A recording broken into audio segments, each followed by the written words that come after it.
Buwan naman sa ating One Balita Pilipinas ngayong Webes, Attorney Levy Baligot na nagsiwalat tungkol sa mga dating Marines na pinag-deliver umano ng pera sa iba't ibang opisyal maging sa International Criminal Court, may mga binawing pahayag. I did not say anything that the $2 million went to the ICC. Mga idinawit na opisyal kanya-kanyang reaksyon sa mga sinabi ng grupo ni Baligod. It's all BS. I'm sorry. They don't even deserve a decent response from me. Mahirap talaga pag meron kang sariling mundo. Dilulu. Mamaya sa International Criminal Court, defense team ni former President Rodrigo Duterte magpipresenta ng kanilang panig sa kaso. Depensa, sinagot ang pahayag ng prosekusyon na ipinakita ng mga ito ang totoong kwento ng mga biktima ng war on drugs. Tinatapos ba nila yung words ng dating presidente? Basahin nyo lahat yung mga pinagsasabi. Bistado sa Makati Pogo Hub na pinatatakbo hindi ng Chinese kundi ng mga Koreano. Isa sa mga nasa likod nito, wanted sa South Korea. Hamze, may sagot sa mga ibinabatong akusasyon ng kanyang estranged wife na si Ellen Adarna. Yeah, I don't want to comment about any of that noise online. For me, my focus is really my time with my daughter.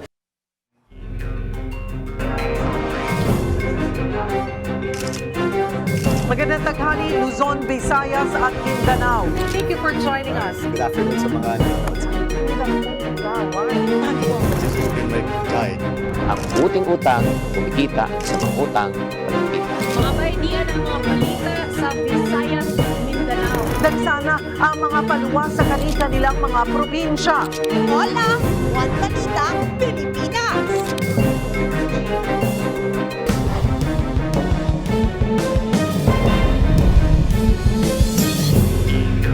Magandang tanghali, Luzon, Visayas at Mindanao. Halos 2 taon nang bawal ang pogo sa bansa pero kahapon lang nabisto ng NBI na may nag-ooperate pa nito sa Makati. Ang nasa likod nito hindi Chinese kundi Koreano. Magbabalita si Gio Robles.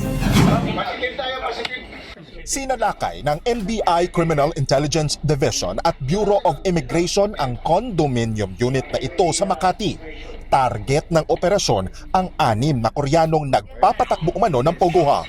Ang naabutang mga dayuhan hindi na nakapalag. You have the right to remain silent. Anything you say can and will be used against you in the court of law. Modus umano ng Pogo Hub ang game fixing at pambubudol sa mga kapwa nila Koreano. Nakuha sa condo unit ang iba't ibang kagamitan para sa scamming.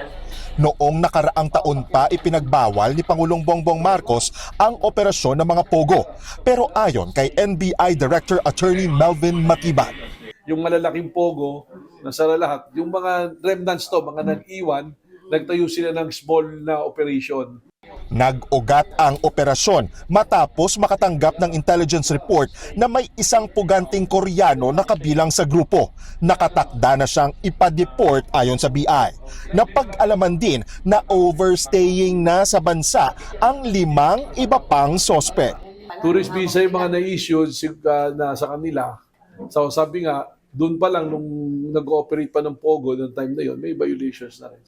Mahaharap sila sa patong-patong na kaso at lilitisin muna sa bansa bago ipa-deport sa South Korea. Mga kapatid, para sa 1PH, Gio Robles, News 5. Viral ang pagbiso ng isang content creator sa nagbenta sa kanya ng nakaw na alahas. Paalala ng mga otoridad, may pananagutan sa batas. Hindi lang ang nagbebenta ng nakaw na gamit, kundi pati ang bumibili. Para bigyan ng mukhang balita, Mobile Journal, Daniel Dayaw. Hindi lahat ng alahas malinis ang pinagmulan. Isang content creator ang nag-viral matapos ang isang tila ordinaryong pagbebenta na nauwi sa pag-amin sa isang krimen. Saan galing yan? Yan lang, yan. Saan galing? Yan, discount mo lang. Hindi na ako mo. In-snatch mo yan, oh. Sa viral video na ito, makikita ang paglapit ng isang lalaki sa nakaparadang sasakyan ng content creator na si Jolo. Mag-aalok daw ang lalaki ng gold bracelet. Naghihintay po ako sa parking yun. Tapos, kumatok siya. Nag-aalok siya ng mga, may alahas, may sing-sing pa nga siya actually nung una eh. Sabi ko, pagkita ko, alam ko ng peke. Kinausap ko, kinuwento niya kung paano niyang kinuha. Noong una, mukhang karaniwang bentahan lang. Pero kalaunan may inamin na ang lalaki, dahilan para masapak niya ang lalaki. Tinanong ko, ano to? Sabi ko, snatch ba to? Kasi pangkaraniwang ganun eh. Sobrang daming encounter na ganun. Ngayon sabi niya, oo. So inamin niya pa, tinulak niya daw yung matanda, hindi nga daw nakatayo, kaya hindi na siya nahabol. So kung ngayon, nainis ako kasi alam mo na lahat naman tayo may nanay, di ba? Aminado si Jolo, nadala lang siya ng emosyon at hindi siya dapat nagpadala sa galit. Ngayong tumataas ang halaga ng ginto, payo ng mga otoridad sa mga interesadong bumili, humingi ng resibo, kilalanin ang nagbebenta at iwasan ang rush transactions. At kung nagdududa sa transaksyon, ipagbigay alam agad sa pulisya.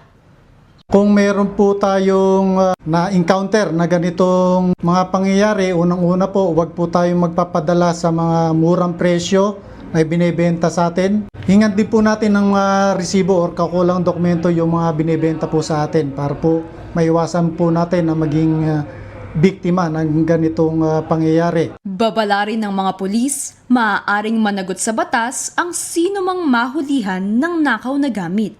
Ay maaari po tayo managot sa tinatawag nating Presidential Decree number 1612 or yung tinatawag nating anti-fencing law. Kung ito ay wala mga kakulang dokumento or ito po ay binebenta ng palihim or ito po ay binebenta sa mas murang halaga kaysa sa kanyang market price or value, ay maaari po itong nakaw.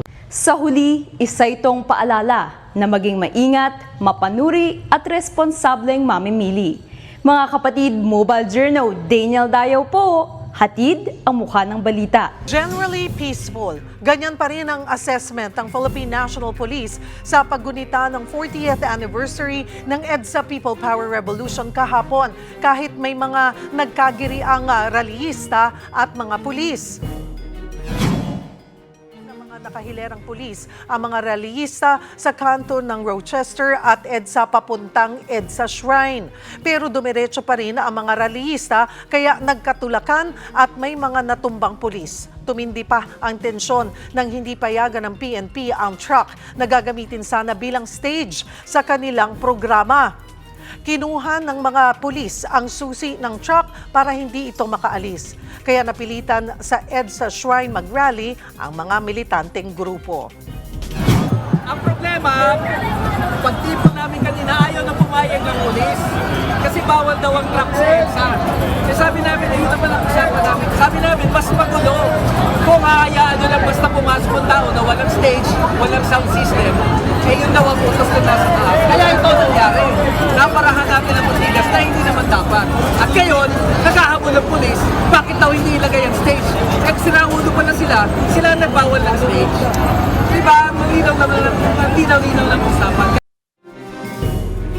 Sa People Power Monument naman, naputol ang programa dahil biglang kinordonan ng mga pulis ang palibot ng lugar. Ang dahilan, wala raw permit ang mga nag-organize ng programa. Kung dito kayo magrarally, hindi po pwede dahil dapat magpaalam tayo sa National Historical Commission. No? Wala rin yata pong nag-apply. Yung mga seditious remark, for example, babagsakin ng gobyerno, hanggat maaari, iwasan po natin yun.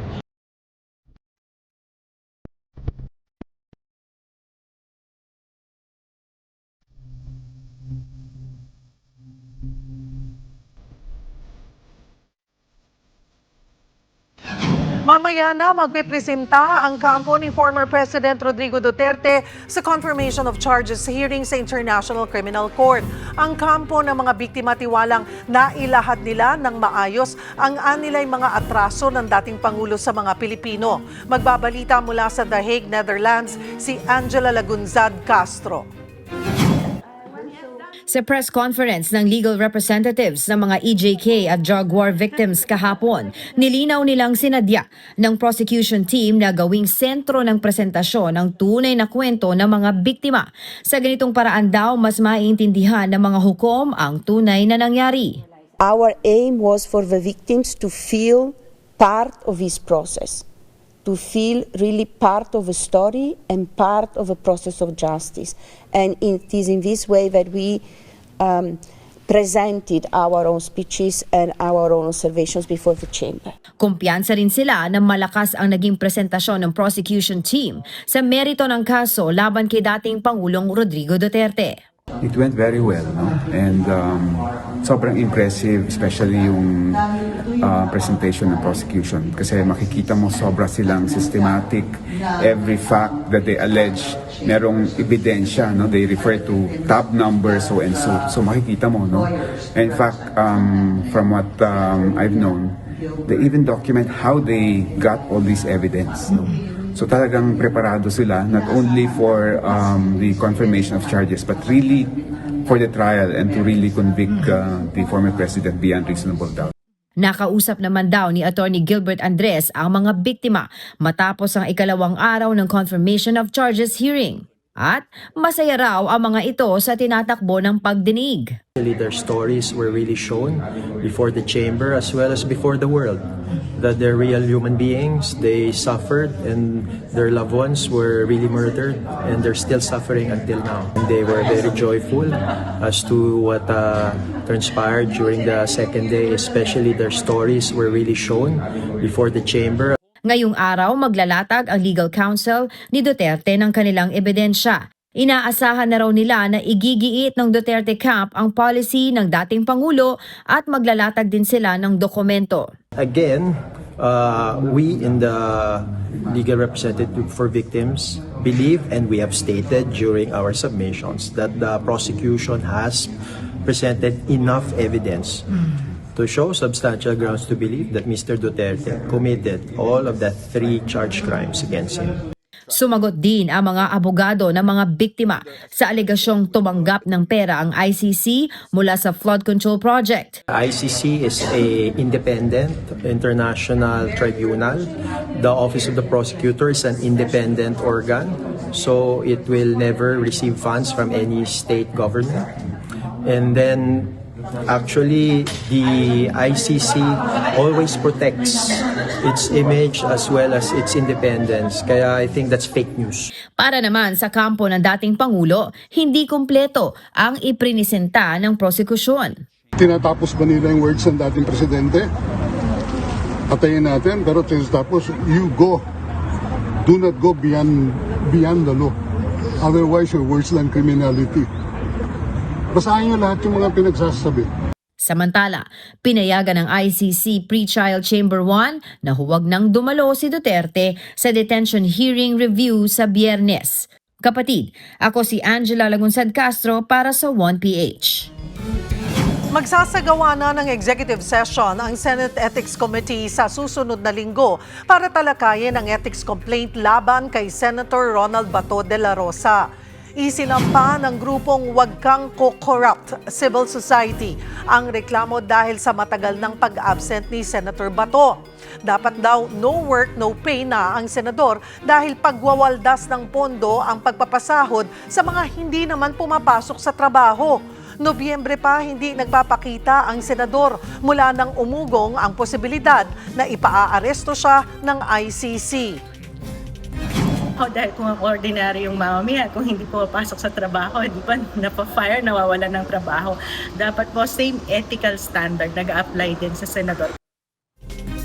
Sabi naman ni Senate President Tito Soto, wala pang rules ang Senado kung ano ang gagawin sa mga absenerong senador. Pero ngayon pa lang, isa-isa nang tinatanggalan ng committee memberships si De La Rosa. Maraming empleyado yun, nagtatrabaho yung mga empleyado, nagsasubmit sila ng mga bills, nagsasubmit sila ng mga komentaryo nila at ng mga perspective nila about the bills that are being discussed. It could be coming from Senator Bato himself or the advisors or the legal legal people of Senator De La Rosa. Umaapila ng tulong ang mga kaanak ng isang padre de pamilya sa Valenzuela na nakuryente sa gitna ng trabaho. Kritikal ang kanyang lagay ngayon. Para bigyan ng mukha ang balita, Mobile Journal, Yeda Pascual. Kritikal ngayon ang isang lalaki sa Valenzuela City matapos masunog ang balat at laman sa isang aksidente.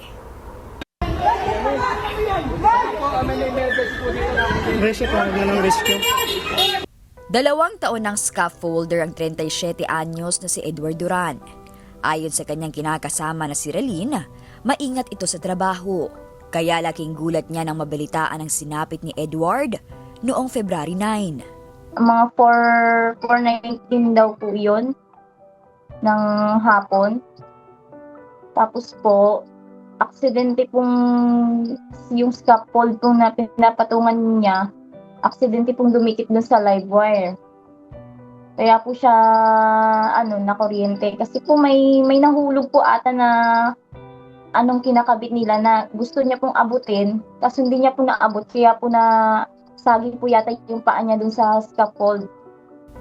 Sa viral video, kahit 2 minutong lumambitin sa linya ng kuryente, nagawa pa ni Edward tumalon, kaya nasalo siya ng kanyang mga kasamahan. Kahit sira-sira na ang damit at hinang-hinana, agad pa rin siyang naisugod sa ospital. Nahirapan po siyang huminga na, tapos yung lungs niya na rin po, may lamat na rin, tapos yung puso niya lumalaki po. Tapos yung kidney niya tsaka atay, parang may nagkakaproblema na rin po. Yung creatinine niya tumataas na rin po. Kaya po, ganun po siguro yung ginawa sa kanya, tinubuhan na rin po siya, hirap na rin po siya sa paghinga ngayon. Naitala na may 4th degree burn si Edward, pinakagrabe sa dibdib at tiyan. 2 operasyon na ang ginawa sa kanya. Una ay hiniwaan ng balat, pangalawa ay nag-skin grafting. Nakaraang linggo po, nakakausap ko pa naman po siya. Kaso po ngayon, critical po yung status niya ngayon kasi hindi na po siya nakakapagsalita. Hihirapan po siya magsalita. Tsaka nakatubo na rin po siya. Hindi ko po alam ang gagawin ko.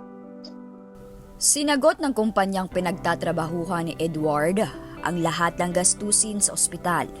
Pero si Edward lang naghahanap buhay, kaya si Relin labis na nahihirapan ngayon dahil mag-isa niyang binubuhay ang 3 nilang anak.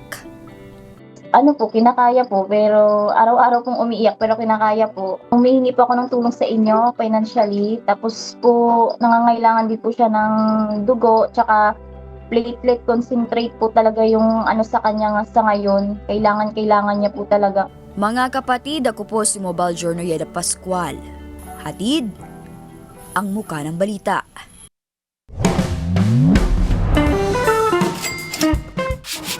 Nag-uumpisa ka pa lang sa negosyo, may gumayat na at may kompetensya ka na.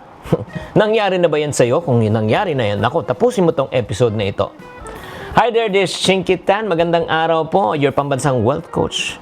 Kung ikaw ay bagong business owner, normal lang nakabad ka. Siyempre, ang daming pressure, baka malugi para hindi mag-work. Pero hindi lang yung sarili mong kalaban, minsan kalaban mo yung nag-inggit sa'yo at nagtayo eh. Di ba? Kaya sa negosyo, ito lang, natural ang kompetisyon. Kapag may market, may karibal. Di ba? Kung may nanliligaw, may karibal.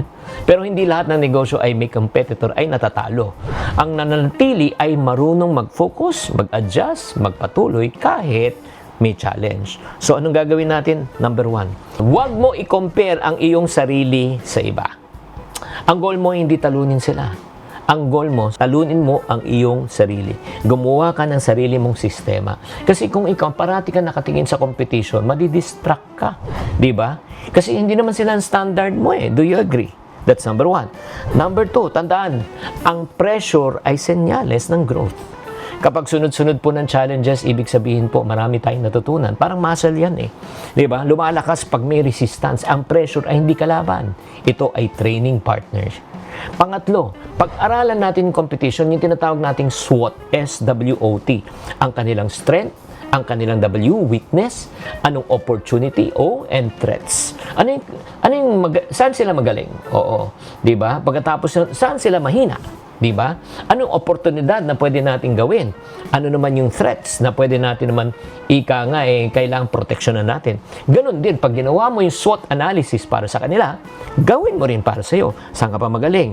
Ano weakness mo? Alam mo kailangan pag-aralan? Ano oportunidad mo? Ano naman ang threat sa sarili mo? At pag nagawa mo na yan, makagawa ka na tinatawag na game plan. Ang final na kailangan mo gawin, maging consistent ka kahit mabagal ang simula. Hindi porket mabagal ang simula ay napag-iiwanan ka na. Again, compare yourself with yourself. Consistency beats intensity. Kaya huwag kang mainggit sa mga taong lumalaki na mabilis. Alam mo, tatandaan mo, tinalo pa rin ng pagong ang mabilis na kuneho. Alam mo, tunay na panalo sa negosyo, hindi yung pinakamabilis, hindi yung pinakamalaki. Ang mga tunay na panalo, ang mga hindi sumusuko. Sana naman naliwanagan kayo at tatandaan, tamang karunungan, tamang disiplina ang susi sa pagyaman. Susunod, Vice President Sara Duterte, nagsisisi nga ba na sumabak sa politika sa labas ng Davao City? At mga opisyal na idinawit ni Attorney Levy Baligod at ng 18 former Marines sa deliveries ng mga pera pumalag sa akusasyon. It's all BS. I'm sorry. They don't even deserve a decent response from me. Mahirap talaga pag meron kang sariling mundo. Dilulu. Yan at iba pa sa pagbabalik ng One Balita, Pilipinas.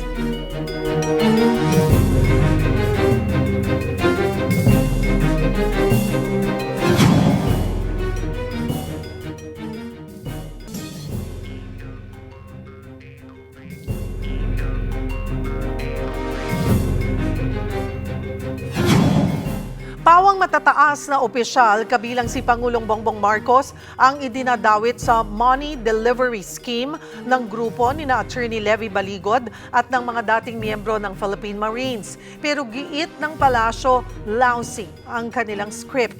Magbabalita si Mobile Journal, Ivan Tarinque. Naging mainit na usapin ng paglantad ng 18 individual na nagpakilalang mga political bagman. Mga dati raw silang Marines at sundalo. Pero sa official records ng Philippine Navy, 2 sa 18 ang hindi naman naging bahagi ng kanilang hanay. Karamihan din ng mga umunay bagman nasibak sa serbisyo dahil sa dishonorable conditions. Pero may ilan din na nakapagretiro ng may good standing. Sa panayam ng programang Storycon sa One News, sinabi ni Atty. Levy Baligod na yan din naman ang nasa affidavit ng mga individual. The 18 never claimed that all of them belong to the Marine Corps. 2 of them, in fact, in the affidavit, in my possession, claimed that they were former Army. Binawi rin ni Baligod ang ilan sa mga naging una nilang pahayag. Wala raw siyang sinabi na $2 million na pinadala sa International Criminal Court. I want to correct your predicate. There is nothing in the affidavit. And also, I did not say anything that the $2 million went to the ICC. Bagay na noong press conference, sinabi niya na 2 bagman ang inutusan para ipapalit ng dolyar ang 2 suitcase na may lamang tig 56 million pesos. Hinanda raw ito para sa mga foreigner na aniyay ICC investigators. Ang sabi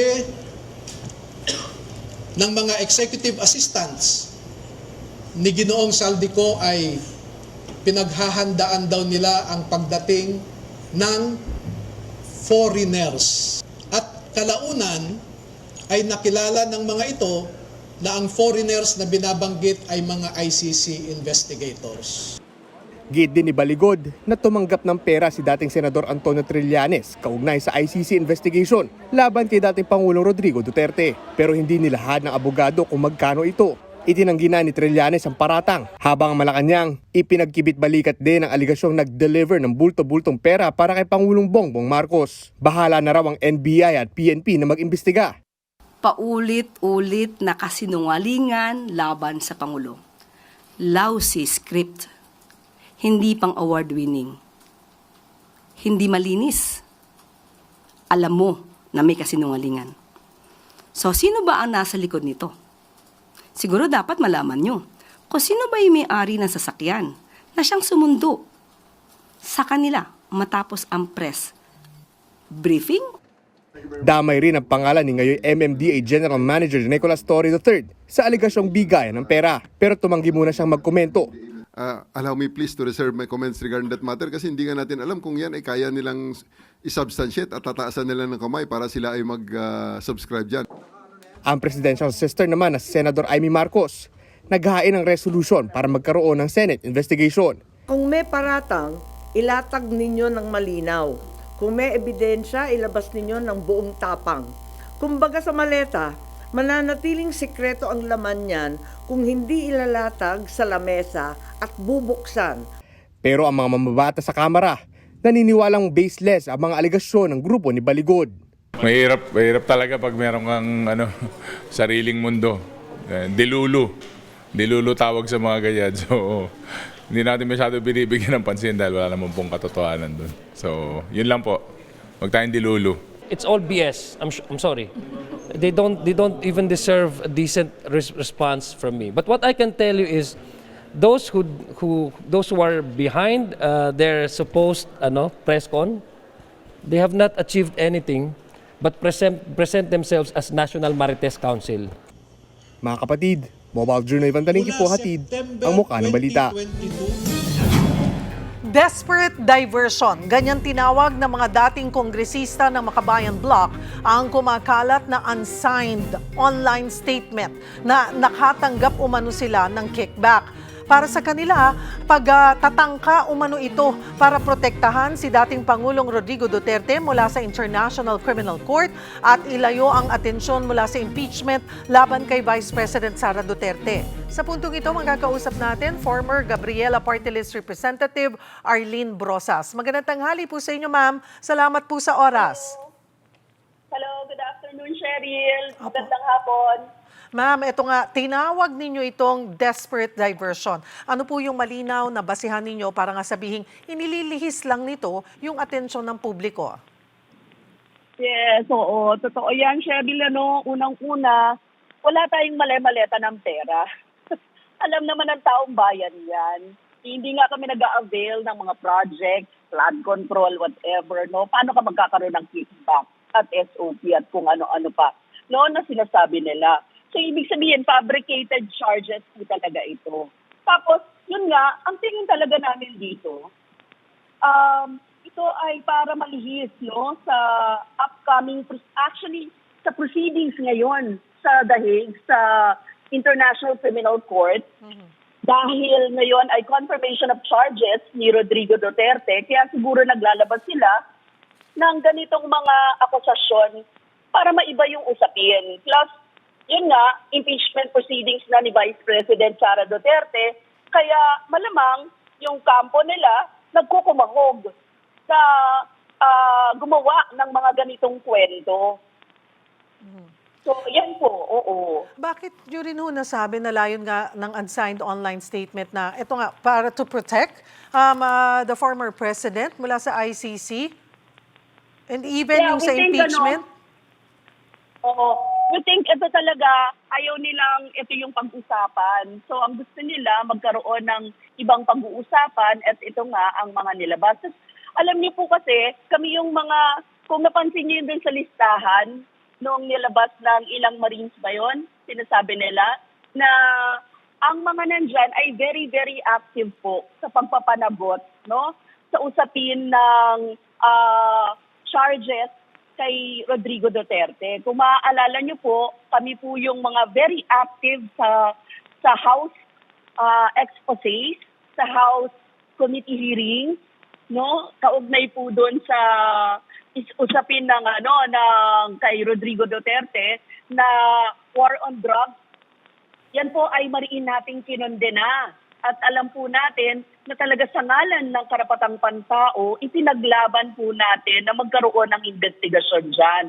Pangalawa, tayo rin din yung active na nag-expose ng scandal kaugnay ng confidential and intelligence funds ni Vice President Sara Duterte. Na alam natin na ang laki-laki ng problema ngayon dahil yon ang may maraming ebidensya kaugnay sa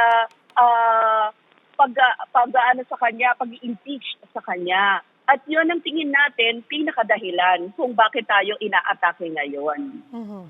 At ganun din po ba yung tingin nyo, yung nakita nyo yung listahan na mga kasama nyo pang sinasabi o na idinadawit po dito na mga Yeah, I nakatanggap? think so. Kasi parang yung chairman ng good government ang kasama doon. Tapos yung mga active na nagsalita sa Quad Committee hearing, sila po yung mga nakasama doon sa listahan. Hindi ko alam yung buo, no? Pero mostly, yun yung mga nandoon.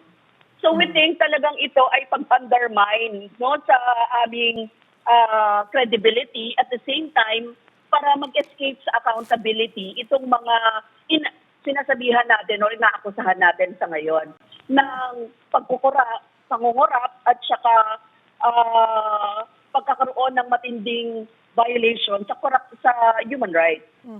At sa tingin nyo po, who's behind this? Sino ang nagpopondo?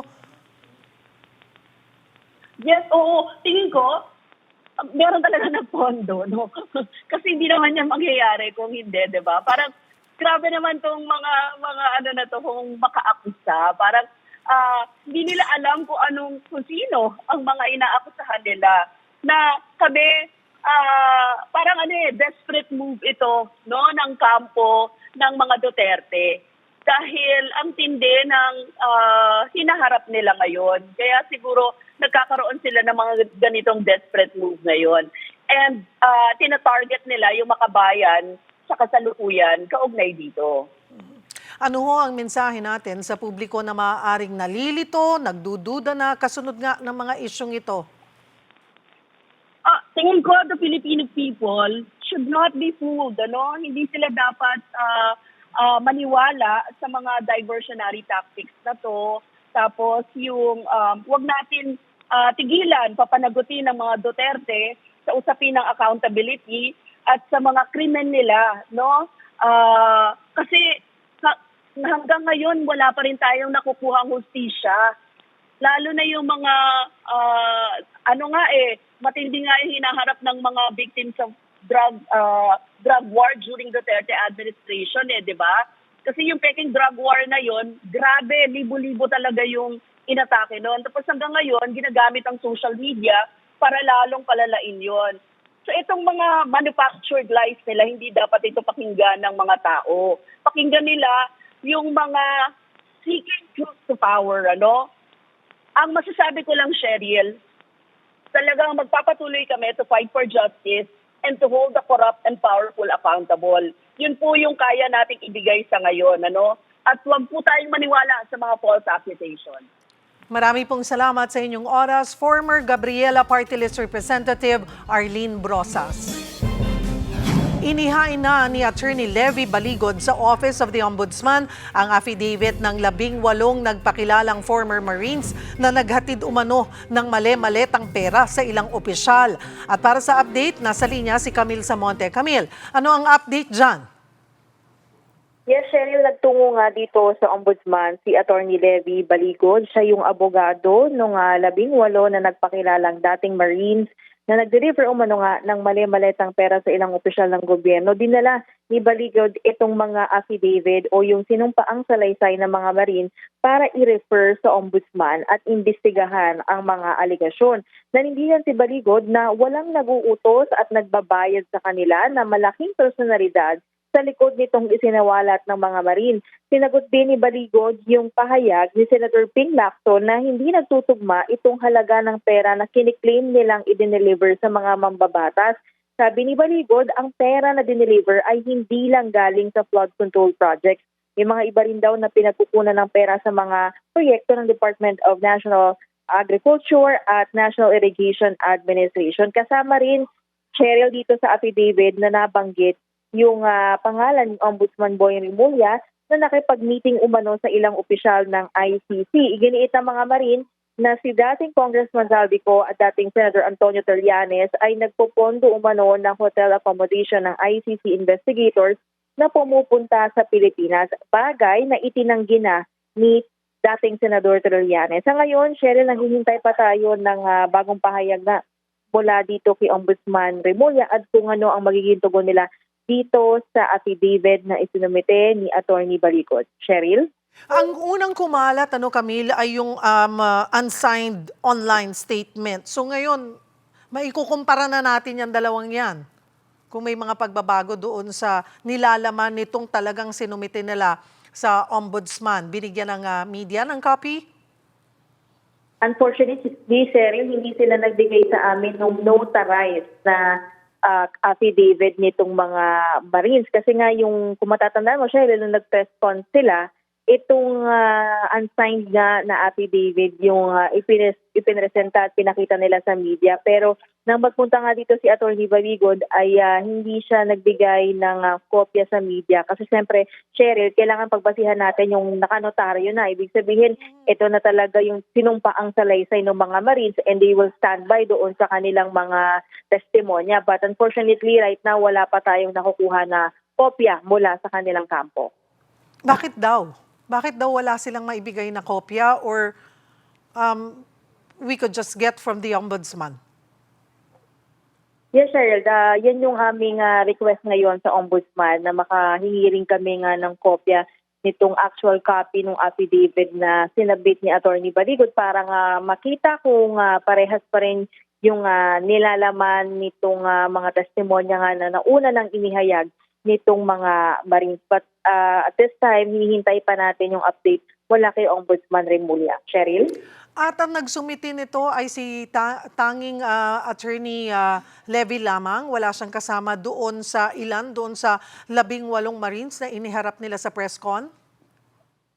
Yes, Cheryl. Tanging si Attorney Baligod lang yung humarap sa media at nagsumiti nga nitong affidavit. At paulit-ulit nga niyang iginigiit sa media na hindi siya binayaran at nagkaroon din daw siya di umano ng vetting process bago niya inaksyonan at tunugunan nga ito mga affidavit ng mga Marines. Ang kwento niya ay ilang buwan daw niyang sinuri itong mga affidavit at yung mga ebidensya di umano na ipinakita sa kanya ng mga Marines. At kaya ngayon, naisipan na nila na dalhin na nga sa Ombudsman dahil ito lang daw yung tanging ahensya na nakikita nila na kayang mag-imbestiga. Dahil natanong din natin kung bakit hindi sila lumapit sa Senado o kaya man lang sa Kamara. Pero ang pinili nila ay dito nga daw sa Ombudsman na makakapagsagawa ng imbestigasyon. Maraming salamat, Camille Samonte.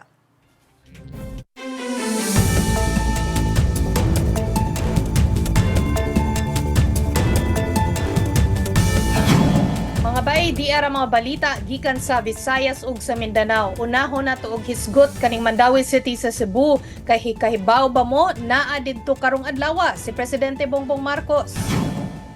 Gi-inspeksyon niya ang bag-ong mechanized production system sa Visayas Disaster Resource Center nga worth almost 118 million pesos. Adunay vacuum packaging lines didto aron mas paspas nga makaproduce og family food packs para sa mga maigo sa kalamidad. Gawas sa Mandawi, bisita sab si PBBM sa Liloan o gipahigayon didto ang inaugurasyon sa processing center nga maoy proyekto sa Department of Social Welfare and Development o DSWD Central Visayas. Kini ang ikatulo nga pasilidad sa rehiyon nga makapapuyo og sobra sa 120 ka mga individual nga kinahanglan og tabang sa DSWD. There is no place like home. Mao kini ang napamatud-an ni Vice President Sara Duterte sa iyang pagtambong sa usa ka event didto sa Davao City. Mobalita para kanato si Bril Montalvo gikan sa News 5 Mindanao.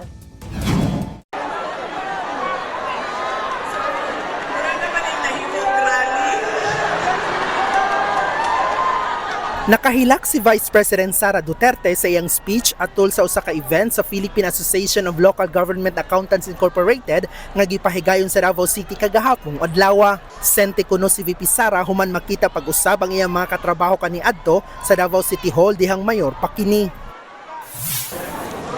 Pagkakita na po.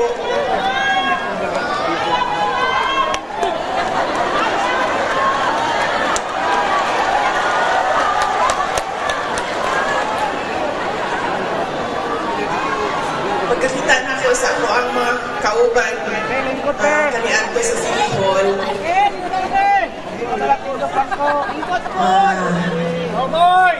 na nostalgic ko na ate na ko ang ako ang kamingaw sa Davao, sa Mindanao. Nakaganina, nakauna-una ko sa ako ang kaugalingon. Kung sa kahaog, nidagan na lang ko og mayor. Wala na lang ko nidagan og vice president. Luyo ni ini, buo na matud pa ang desisyon ni VP Sara nga mudagan sa pagka-presidente sa 2028 elections. Magmulagan na ito, presidente, okay na na.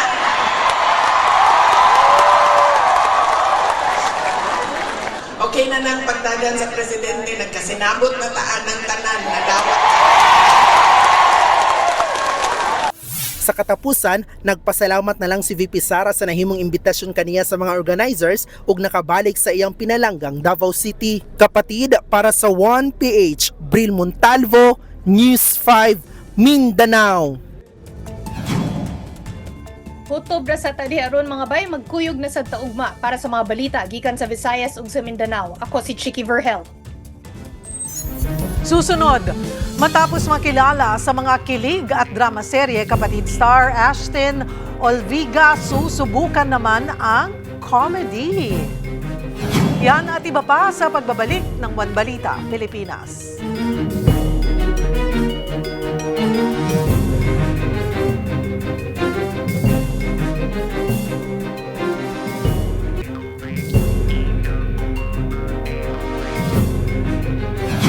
Dako tayo sa sports, wala pa ring talo ang De La Salle University Lady Spikers sa UAAP Season 88 Women's Volleyball Tournament. Habang ang Pinoy basketball fans excited na sa muling pagtapak ng Gilas Pilipinas sa hardcourt para sa second round ng FIBA World Cup 2027 Asian Qualifiers. Para bigyan ng mukha ang balita, Mobile Journal, Denise Valdesancho. Nanaig pa rin ang animo spirit sa tapatan ng DLSU Lady Spikers at UP Fighting Maroons kahapon sa UAAP Season 88 Women's Volleyball Eliminations. Absent man si team captain Shabana Laput, nalampaso pa rin ng Team Taft ang kabilang team in 3 sets, 25-12, 25-15, 25-19. May sakit lang yun, kaya siguro antayin pa namin yung findings ng doktor kung okay siya next game. Consistent pa rin ang veteran na si Angel Canino with 12 points off 11 attacks, 1 block, 5 excellent digs, and 6 excellent receptions. Namumuna ngayon ang Lady Spikers sa team standings with 3 wins and 0 losses. Nagwakas ang losing skid ng UST Golden Tigresses matapos ang panalo nila kontra Ateneo Blue Eagles, 26-24, 25-18, 25-21. Mainit dyan si Angge Poyos na nakapagtala ng 21 points off 19 attacks, 1 block, 1 ace, and 3 excellent receptions. Talagang motivated kami na maglaro today, and kung naman yung tinanining namin talagang in-execute lang namin. May mga lapses man pero tatrabahin ulit namin para sa next game. First day high naman kahapon ng 2026 Spikers Surf Open Conference at marami agad ang nagpakilala. Unang salang dyan ang Alpha Insurance Protectors na agad nilang paso ang AEP Cab Stars 25-23, 25-18, 25-19. Standout performance ng former Signal Star na si JM Ronquillo with 12 points off 11 attacks and a block. From the sands to the court naman ang eksena ni Alcha Gopeteo sa debut game niya with the Crisscross King Crunchers. Nanggaling kasi siya sa beach volleyball program ng UST at ngayon, panalo agad ang handog niya para sa King Crunchers sa sweep match nila versus VNS Always Bright Athletic Crete. 25-17, 25-15, 25-17. Hindi na rin pinahaba ng Sabuj Aesthetic Spin Doctors ang laban nila ng new team 3B Event Masters. 25-15, 25-17, 25-20. Pakitang gilas dyan ang dating signal standouts na sina JP Bugawan at Louie Ramirez with 7 and 9 points.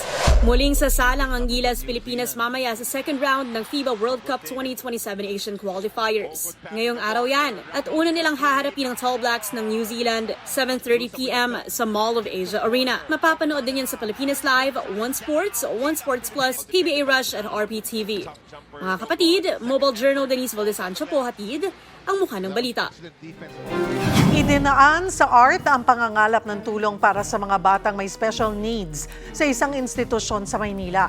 Para bigyan ng mukha ang balita, Mobile Journal, Ray Vicente.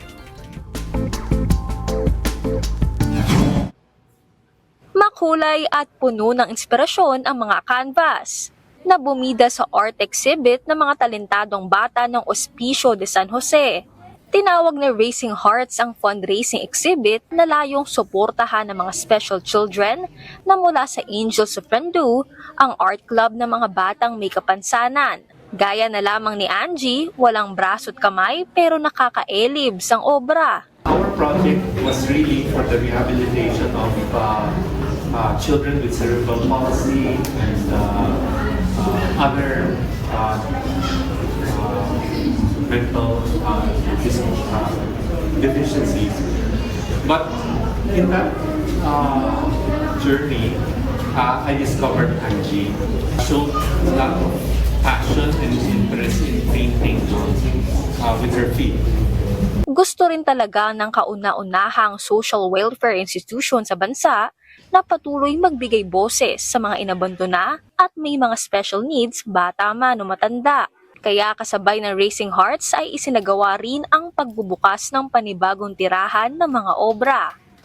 At first, syempre, imagine, hindi kami na-inform na yung iba may special. But these kids, hindi sila mahirap turuan. Grabe yung melt nung heart mo kapag nakikita mong, ay yes, yung months naming ginagawang painting na i-release na. As teacher, pag nakita mong mas nag-grow yung bata, achievement na sa amin.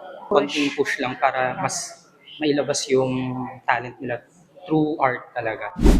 Mga kapatid, mobile journalist Ray Vicente po, hatid ang mukha ng balita.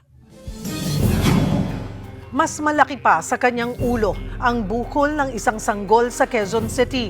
Pero kung gagalawin naman daw ito, na may meligrong hindi na siya makakita. Para bigyan ng mukha ang balita, Mobile Journal, Yeda Pascual. Ipinanganak na may bukol sa ulo ang isang sanggol sa Quezon City. Ang nagkakabahala ay ang patuloy pa nitong paglaki. 5 buwan pa lang si Baby Driana pero nahaharap na sa malaking pagsubok. Ipinanganak kasi siyang may malaking bukol sa likod ng ulo. Ayon sa kanyang mami Romary, nalaman na lang nila na may ganitong kondisyon ng sanggol sa mismong araw na siya ay isilang.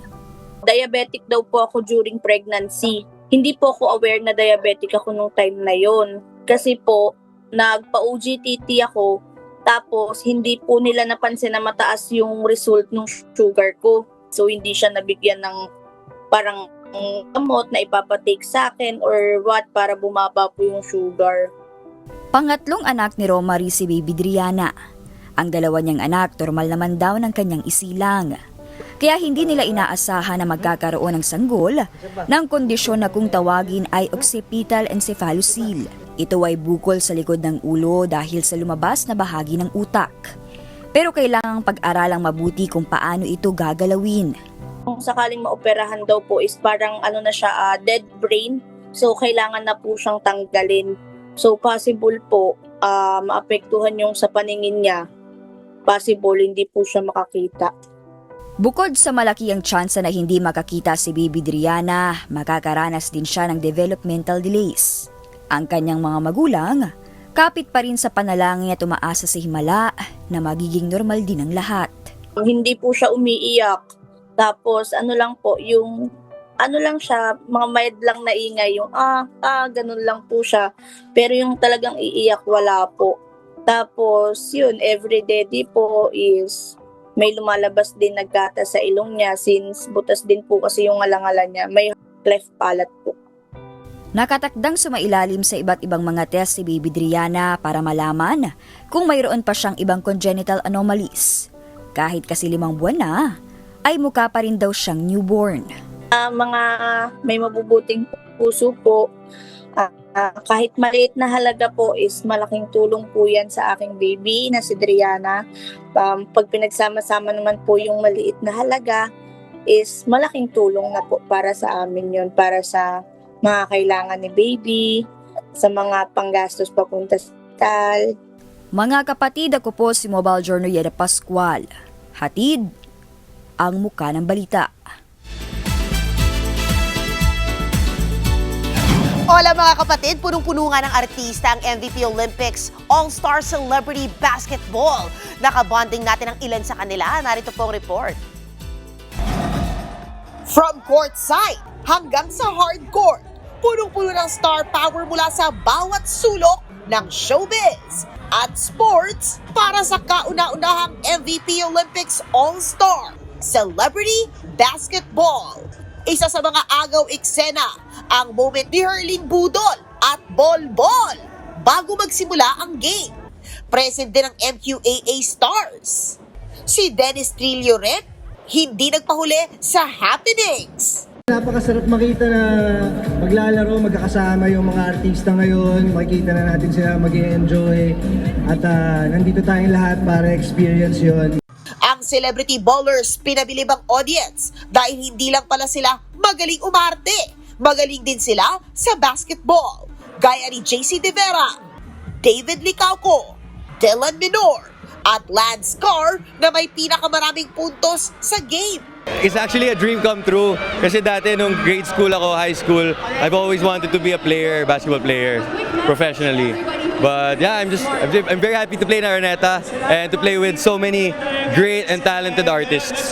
Kahit may injury, naglaro pa rin si Derek Ramsey para sa White Team. Pero bago yan, game muna na nagpa-interview si Derek para i-update ang personal life niya. Tinawag niyang very generous ang ex na si Ellen Adarna dahil sa pagpayag dito na makasama ang kanilang anak. Deadman na raw si Derek sa bashers. Yeah, I don't want to comment about any of that noise online. For me, my focus is really my time with my daughter. I'm at peace and I just, and in time, everything will be okay. Star-studded din ang halftime show with production number ng Bagets the Musical, Jed Madela at Jonah. Pinainit din ni A Secret and Prog star Andrea Brillantes ang dance floor with G-Force sa mala Super Bowl performance niya. Sinorpresa pa siya ng co-star na si Enrique Hell ng Bouquet of Flowers pagkatapos ang prod. At pinapanood ang exclusive first look ng A Secret and Prog. Medyo nararamdaman ko na yung pressure. Exactly. Siyempre nakaka-pressure. It's been a while since I've been on TV. And of course to be back on primetime, going head-to-head with other shows. I'm just happy. I'm really confident with our concept. Back to the ball, naging close game ang tapatan ng dalawang team. Pero sa huli ay nanalo ang Team Blue 60-59. Player of the game si Wendell Ramos na nakashoot ng winning free throw. Pinangunahan ng Metro Pacific Investments Corporation o MPIC at MVPO head Shea Cabal Revilla ang event. At present dito si MVP Group Chairman Manny V. Pangilinan. It's a real basketball game and a number of good players. Layo ng MVP Olympics na palakasin ang teamwork, sportsmanship at camaraderie sa loob ng organisasyon at sa buong industriya. Kaya naman mahalaga na pinagkakaisa ng MVP Group ang players mula sa iba't ibang networks. We belong to one country, one family, one brotherhood, one heart. So we should help each other. Bibida po sa kanyang first ever anthology series si Ashton Olviga. Mapapa-comedy, romance, horror, drama, sasabakin niya ng ating mutya, o diba? At una nga dyan ang Who's the Boss kung saan makakasama niya si Rufa May Quinto. Susundan ito ng Melody, Balik Eskwela at Bahay-Bahayan with Claudine Barreto. Aminado nga si Ashton, challenge sa kanya ang magpatawa. Pero go, go, go lang daw siya. Kahit anong genre, ipapalabas ito sa Vivo One app this coming March. Binigay siya sa akin na yun na, and hindi naman ako nabigo din kasi parang mapapakita ko talaga dito yung flexibility ko as an actress. Go, go, go, Ash! Anyway, yan ang latest sa showbiz. Balik sa'yo, Cheryl. Thank you, MJ. At yan po ang mga bumabanderang balita at public service sa inyong tunay na kasalo sa tanghali. Hanggang bukas, dito sa Balita magpapabusog sa inyong kaalaman. Ako po si Cheryl Cosim. Kami ang inyong kapatid sa public service. 1PH, teleserbisyo para sa Pilipino.